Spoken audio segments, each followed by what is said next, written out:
આજ રોજ ફરી એક કન્ટેનર છે એ જલાલપોર તાલુકાના દાંડી કાંઠા વિસ્તારમાં મળેલું હતું. પોલીસના સઘન પેટ્રોલિંગ ચાલુ હોય છે એ દરમિયાન આ ફરી વસ્તુ ધ્યાને આવી અને પોલીસ ઇન્સ્પેક્ટર શ્રી જલાલપોર દ્વારા વહીવટીતંત્રને જાણ કરતા ફાયરની, બોમ્બ સ્કોડની અને જીપીસીબીની અને એફએસએલની ટીમો સ્થળ પર હાજર છે.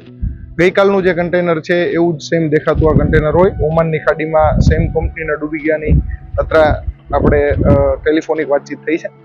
આ કન્ટેનર છે એમાં કોઈ લીકેજ થયેલું ન હોય, જેથી અંદર શું વસ્તુ છે જાણી શકાય નથી, પરંતુ દેખાવમાં એવું લાગે છે કે ગઈકાલે જે બેઝ ઓઇલ જેવી વસ્તુ હતી એ જ છે.